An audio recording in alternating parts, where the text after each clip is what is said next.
नमस्कार, बहुत स्वागत न्यूज़ 18 के डिजिटल प्लेटफॉर्म पर। और ईपीएफओ कर्मचारी भविष्य निधि संगठन, ईपीएफओ प्रोविडेंट फंड, जिसमें आप अपनी कमाई पीएफ में जो जमा करते हैं, उसके बहुत सारे नियमों में तब्दीलियां हुई हैं। कुछ नियम लचीले बनाए गए हैं, कुछ नियमों में शिथिलता मिली है, और कुल मिलाकर आपके फ़ायदे के लिए और सरल सहज उसे किया गया है। तो आज इसी पर चर्चा करेंगे। पीएफ फंड से पैसे निकालने के नियमों को थोड़ा लचीला बनाया गया है। पहले ये जान लीजिए कि ईपीएफओ के अभी करीब करीब 7 करोड़ से ज़्यादा मेंबर हैं, और नियमों का जो बदलाव हुआ है, इसके ज़रूरत के समय वो जो खाता धारक हैं, यानी जो तकरीबन 7 करोड़ हैं, वो इस नियम का फ़ायदा उठा सकते हैं। लेकिन ये एक इम्पॉर्टेंट बात, हर बार ईपीएफओ पर जब हम बात करते हैं तो हम ये ज़रूर आपको बताते हैं कि कोई भी कर्मचारी, चाहे वो सरकारी हो, प्राइवेट सेक्टर में काम करता हो, उसका एक पीएफ अकाउंट होता है, ये तो आप जानते हैं। इस खाते में कर्मचारी के साथ ही नौकरी देने वाला संस्थान भी अपने जो कर्मचारी हैं उनके खाते में अपने हिस्से की भी रकम जमा करता है। ईपीएफओ केंद्र सरकार के अधीन आता है। किसी भी कर्मचारी की जो बेसिक सैलरी है उसका 12% हिस्सा इस खाते में जमा होता है, और उसकी कंपनी भी इतना ही, यानी 12% का योगदान देती है। 12 कितना हो गया? 24%। लेकिन कंपनी या एम्प्लॉयर के अकाउंट में जमा होने वाले इस 12% राशि का 8.33% हिस्सा पेंशन में जाता है। ठीक, 24% हो गया। इसका जो करीब करीब 8% है वो पेंशन फंड में चला जाता है, और बाकी का 3.67% हिस्सा वो पीएफ में जमा होता है। इसको मतलब एक ही अमाउंट को आप तोड़ कर समझिए। सरकार ने पेंशन लायक सैलरी की अधिकतम सीमा 15,000 रुपये तय की है। यानी अगर आपकी बेसिक सैलरी 15,000 रुपये या इससे कम है, तभी आप कर्मचारी पेंशन स्कीम यानी ईपीएस इसके हकदार होंगे।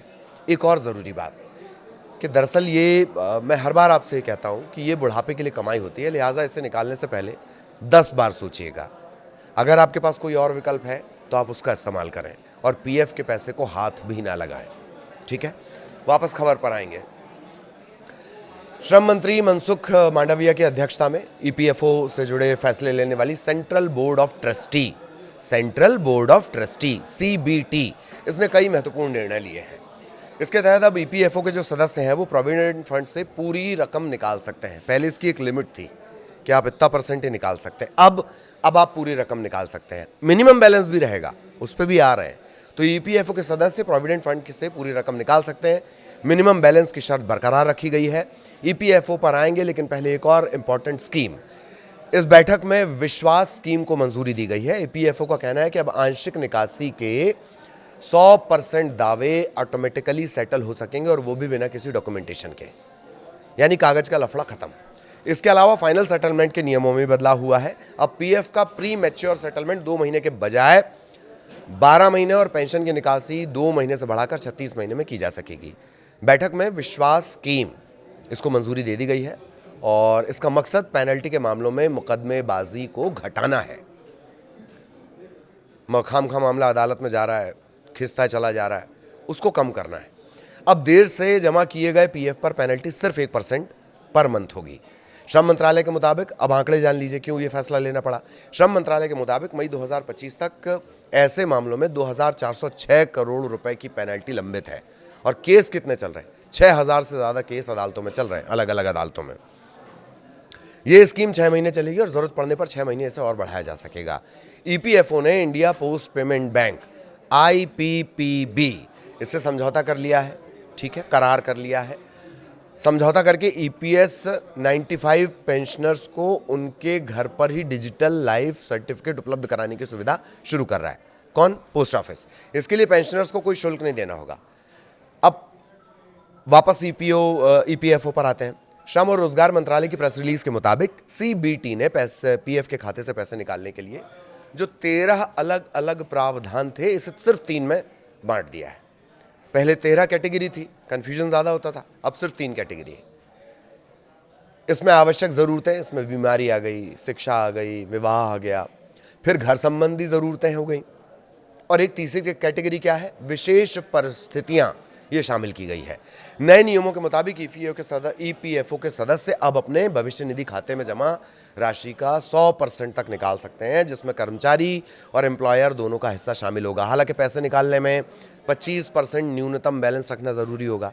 यानी अगर आपके खाते में 4 लाख रुपए हैं तो आप खाते से 1 लाख रुपए छोड़कर बाकी पूरी रकम निकाल सकते हैं। ईपीएफओ के किसी कर्मचारी के 2 तरह के अकाउंट चलते हैं। आपके खाते में एक हिस्सा दिखता है पीएफ अकाउंट और दूसरा हिस्सा पेंशन अकाउंट का होता है। 100% निकासी वाली बात पीएफ अकाउंट पर लागू होगी, यानी 25% वाले मिनिमम बैलेंस की शर्त आपके पेंशन अकाउंट से पूरी हो जाएगी। समझ गए आप? 5 लाख रुपए जमा थे, 1 लाख रुपए कहाँ था? पेंशन अकाउंट में। तो 4 लाख आपने निकाल लिया, वहां का 100% आप निकाल सकते हैं और वो जो 25% वाली शर्त है वो वैसे ही पेंशन अकाउंट से पूरी हो जाएगी। पेंशन अकाउंट में कितना जा रहा था? हमने शुरुआत में आपको बताया तकरीबन 8% के आसपास पेंशन अकाउंट में जाता है।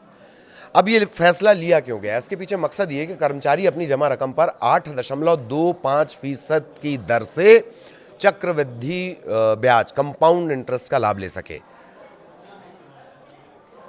और बची हुई जो रकम है वो रिटायरमेंट के बाद इसका इस्तेमाल वो अपने भविष्य के लिए, रिटायरमेंट के बाद अलग अलग ज़रूरतें होती हैं उसके लिहाज से पूरा कर सके। ईपीएफओ 3.0 के तहत अपने खाते से पैसे निकालने की सीमा इसको थोड़ा लचीला किया गया, फ्लेक्सिबल किया गया है। किसी भी वजह से पैसे निकालने की न्यूनतम सेवा सीमा को घटाकर 12 महीने कर दिया गया है। यानी अब चाहे किसी भी वजह से अपने पीएफ खाते से आपको पैसे निकालना चाह रहे हैं, उसके लिए आपकी नौकरी या पीएफ खाते का 1 साल पुराना ही होना काफ़ी है। ठीक है, पहले ऐसा नहीं था, उसकी एक लिमिट थी और वो ज़्यादा थी। अब 1 साल पुराना, 12 महीने पुराना खाता भी है तो भी चल जाएगा। और जैसा कि इसके नाम से जाहिर है, कर्मचारी भविष्य निधि कर्मचारियों के भविष्य की बड़ी ज़रूरतों के लिए ये मानी जाती है। यानी इसे इवेंट को किसी की ज़िंदगी के लिए बहुत बड़े इसके मायने होते हैं। उन ज़रूरतों के लिए ईपीएफ से पैसे निकाले जाते हैं। अब इसमें शादी हो जाए, बच्चों की पढ़ाई हो जाए, घर खरीदना हो जाए, किसी गंभीर बीमारी के इलाज के लिए पैसों की ज़रूरत हो जाए, कर्मचारी अब पढ़ाई के लिए 10 बार तक और शादी के लिए 5 बार तक पैसे निकाल सकते हैं। इससे पहले पढ़ाई और शादी के लिए कुल मिलाकर 3 बार पैसे निकालने की परमिशन थी। अब कितने बार निकाल सकते हो? 10 बार पढ़ाई के लिए और 5 बार शादी के लिए। यानी अब ईपीएफ खाता धारक अपनी ज़रूरत के हिसाब से ज़्यादा मौके पर अपनी जमा रकम निकाल सकते हैं। इस निकासी को पूरी तरह डिजिटल कर दिया गया है। यानी आपको अपनी जमा रकम की आंशिक निकासी के लिए किसी भी तरह के दस्तावेज, डॉक्यूमेंटेशन उसकी ज़रूरत नहीं होगी। ये दावा किया गया है कि इस तरह के प्रावधान से दावों का निपटान आसान हो जाएगा और अपने ही खाते से रकम निकालने की इच्छा रखने वालों को इससे बड़ी मदद मिलेगी, बड़ी सहूलियत होगी। पहले किसी आपदा, महामारी, विशेष परिस्थिति जैसे प्राकृतिक आपदा हो गई, बेरोजगारी हो गई, महामारी, इसमें निकासी का विकल्प दिया जाता था। इसके चलते कई बार क्लेम खारिज भी हो जाते थे। अब इस झंझट से छुटकारा मिल गया है। यानी ज़्यादा कंट्रोल और कमांड किसके पास आ गई है? आपके पास आ गई है।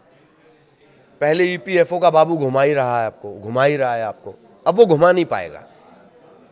ठीक, तो ये झंझट से आपको छुटकारा मिल जाएगा। सदस्यों को विशेष परिस्थितियों में बिना कोई कारण बताए निकासी की सुविधा मिलेगी। और अब फटाफट इसका तरीका आप जान लीजिए। पीएफ के खाते से पैसा आपको निकालना है तो उसके लिए क्या करना है? सबसे पहले तो ईपीएफओ की जो वेबसाइट है उस पर आपको जाना है। ठीक है, आप epfindia.gov.in/membernet फेज पर जाएं। ठीक, आप ईपीएफ इंडिया मारेंगे, वो खुद आपको दिखाएगा। बहुत आसान है। इसके बाद यूएएन नंबर डालिए, बीच में यूनिक नंबर कर दिए गए हैं। हर खाते का एक यूनिक नंबर हो गया ऑल ओवर इंडिया। तो आपको यूएएन नंबर डालना है, पासवर्ड डालना है, लॉगिन करना है। अब ऑनलाइन सर्विस में जाकर क्लेम का ऑप्शन आपको सेलेक्ट करना है। ठीक, क्लेम, उसमें आपको कैटेगरी आएगी किस चीज़ के लिए आप निकाल रहे हो। आपको यहाँ क्लेम के लिए फॉर्म 31, 19, 10C और 10D मिलेगा। इसमें आपको क्लिक करना है। इसके बाद बैंक अकाउंट नंबर के लास्ट के 4 डिजिट डालकर और सर्टिफिकेट साइन करके प्रोसीड टू ऑनलाइन क्लेम, इस पर क्लिक करना है। ठीक, यहां तक कर लिया आपने।